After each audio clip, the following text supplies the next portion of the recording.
से कैसा अनुभव रहा? आपको क्या लगा कि यहाँ के लोगों की क्या समस्या है? देखिए, दरभंगा में लोगों की क्या समस्या है, वो तो दरभंगा का जब पूरी पदयात्रा खत्म करेंगे तब पता चलेगा। लेकिन बिहार की जो अभी तक जिन जिलों में मैं गया हूँ, वहाँ की जो समस्या है, दरभंगा की समस्या उससे बहुत अलग अभी तक नहीं दिखी है। सबसे बड़ी समस्या बिहार में पिछले 11-12 महीनों में ये समझ में आई कि वो बेरोजगारी और पलायन यहाँ का सबसे बड़ा मुद्दा है। अब आप कहिएगा कि ये तो पता ही है पहले से कि यहाँ बहुत बेरोजगारी पलायन है, इसके लिए पदयात्रा की क्या जरूरत है? पदयात्रा से इस समस्या के विकरालता का, इसके सामाजिक आर्थिक पहलुओं की आपकी समझ बनती है। हम लोग को जैसे लगता है सामान्यतः कि पलायन जो है वो गरीबों का मामला है, जो गरीब परिवार के बच्चे हैं वो बाहर मजदूरी करने के लिए पलायन के लिए जाते हैं। सच्चाई ये नहीं है। सच्चाई ये है कि गरीब व्यक्ति तो मजदूरी करने के लिए बाहर जा ही रहा है, जो बिहार के नजरिए से समृद्ध लोग हैं उनके बच्चे भी पलायन कर रहे हैं, चाहे वो पढ़ाई करने जाए या नौकरी करने जाए। जाना सभी के बच्चों को है। इसीलिए कहीं गांव में आप जाइएगा तो 40 से 50% युवा जो है वो बाहर ही रह रहा है, चाहे वो मजदूरी करने गया, पढ़ाई करने गया या नौकरी करने गया। जिन प्रखंडों में, पंचायतों में बाढ़ की समस्या है, वहां पर ये पलायन 60, 70, 80% तक है। यही हाल कमोबेश बेरोजगारी का है। हमको आपको लगता है बिहार में तो बहुत बेरोजगारी है, सबको पता है। सिर्फ बेरोजगारी यहाँ के गरीब लोगों का मामला नहीं है। जब हम 15 महीने से चल रहे हैं तो जो यहाँ के समृद्ध लोग हैं, जो बड़े किसान हैं, जो व्यवसायी हैं, वो भी अपने बच्चों के रोजगार के लिए उतना ही मारामारी कर रहे हैं, हाथ जोड़ने को तैयार हैं। जिसको 20-25 बीघा जमीन है, वो भी आकर अपने बच्चे के 15,000, 20,000 रुपए के नौकरी के लिए भी हाथ जोड़ने को तैयार है। ये हालत है यहाँ बेरोजगारी पलायन का। दूसरी जो सबसे बड़ी समस्या यहाँ देखी वो है शिक्षा व्यवस्था के ध्वस्त होने का। ये मैं जो समस्याएं आपको बता रहा हूँ, ये वर्ग और जिला स्पेसिफिक नहीं है, ये सर्वस्पर्शी जो 3 समस्याएं दिखी, बेरोजगारी, पलायन, दूसरा शिक्षा व्यवस्था का ध्वस्त होना। बिहार में शिक्षा व्यवस्था बहुत अच्छी कभी नहीं थी। हम खुद सरकारी स्कूल में यहीं से पढ़े हैं, लेकिन हर जिले में, प्रखंड में 1-2 विद्यालय ऐसे जरूर थे जहाँ की आप पढ़ेंगे तो पढ़कर आगे आप बढ़ सकते थे। हर जिले में 1-2 ऐसे कॉलेज थे जहाँ अगर आपका नाम लिखा जाए आप वहाँ से पढ़कर आगे बढ़ सकते थे। पिछले 30-32 साल के लालू नीतीश के राज में शिक्षा व्यवस्था जो है वो पूरी तरीके से ध्वस्त हो गई। जिस प्रखंड में हम लोग बैठे हैं, यहाँ लिटरेसी का लेवल है 48%। कई पंचायतों में 4 ऐसे यहाँ पंचायत है जहाँ लिटरेसी 35% से भी कम है। 65% लोग आज भी अनपढ़ है, निरक्षर है। कई लोगों को लगता है कि शिक्षा व्यवस्था इसलिए खराब है कि शिक्षक अनुशासित नहीं है, शिक्षकों की गुणवत्ता नहीं है। कुछ लोग कहते हैं कि भैया खिचड़ी बट रहा है इसलिए पढ़ाई नहीं हो रही है। ये समस्या का पूरा विषय नहीं है। अगर सिर्फ खिचड़ी बटने की वजह से शिक्षा व्यवस्था खराब हो जाती तो भाई सीएम साइंस कॉलेज में तो खिचड़ी नहीं बट रहा है, पटना साइंस कॉलेज में तो खिचड़ी नहीं बट रहा है, वहाँ पढ़ाई क्यों नहीं हो रही है? अगर सिर्फ नियोजित शिक्षकों की गुणवत्ता का मामला होता तो जिन कॉलेज में अच्छे प्रोफेसर है, जहाँ नियोजित शिक्षक नहीं, वहाँ पढ़ाई क्यों नहीं हो रही?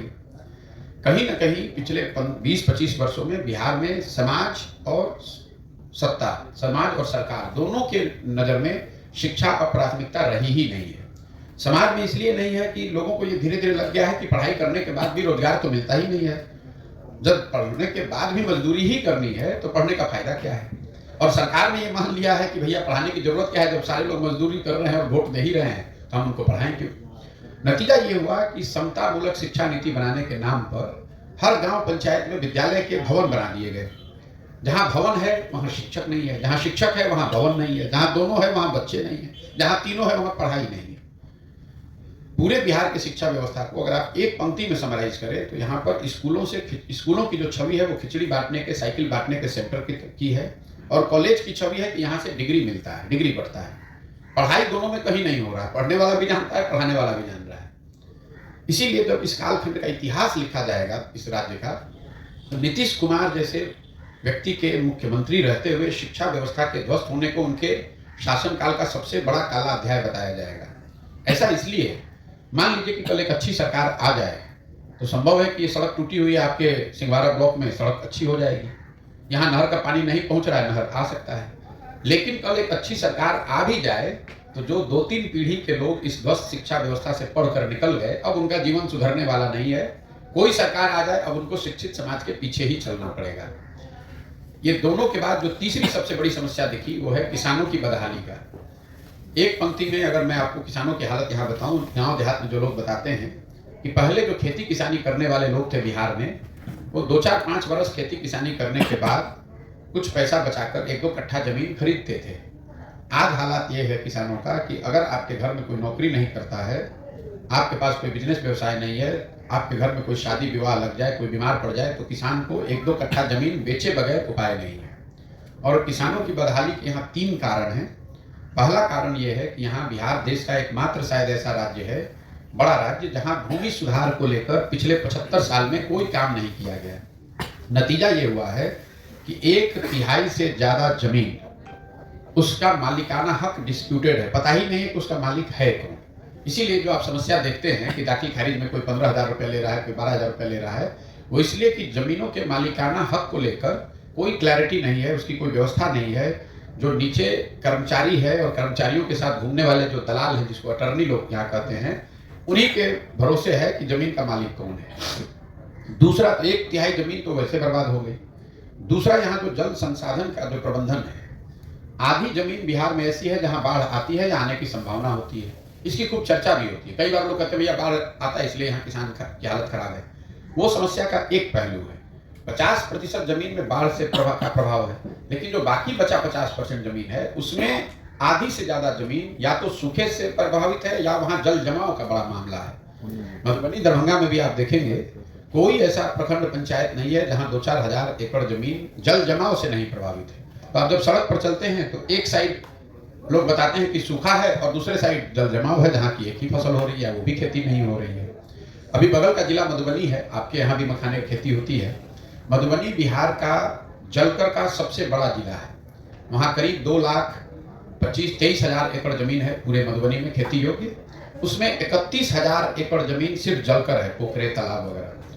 31,000 एकड़ जो जलकर है, उसमें से 85% तालाब और पोखरे बंद पड़े हुए हैं, उसमें कोई काम नहीं हो रहा है, उसमें कोई उसका कमर्शियल यूटिलाइजेशन नहीं हो रहा है।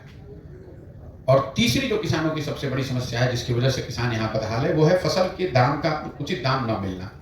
अभी धान की कटाई हो रही है, 2150 रुपये धान का सरकारी मूल्य है, और आपके जिले में भी लोग 1700-1600 में धान अपना बेच रहे हैं। एक सर्वेक्षण, आर्थिक सर्वेक्षण बताता है कि बिहार में किसानों को फसलों के उचित दाम न मिलने की वजह से हर साल करीब 20,000 करोड़ रुपए का नुकसान होता है। 20,000 करोड़ रुपए का। अब आपको यहाँ बैठ के लगता है कि भाई पंजाब में किसान तो बड़ा धनी है, तो एक पंजाब का मैं आपको आंकड़ा देता हूँ। पिछले 10 वर्ष में पंजाब में 75% गेहूं और 70% से ज्यादा धान सरकारी समर्थन मूल्य पर खरीदा गया है। बिहार में पिछले 10 वर्ष में 13% धान और 1% गेहूं ही सरकारी समर्थन मूल्य पर खरीदा गया है। तो ये जो 3 समस्याएं हैं, बेरोजगारी, पलायन, शिक्षा व्यवस्था का ध्वस्त होना और किसानों की जो बदहाली है, ये ऐसी समस्या है जो हर जिले में, प्रखंड पंचायत, हर जगह, हर वर्ग ने मुझे बताया है। बाकी जो और समस्या है तो आप लोग बताते ही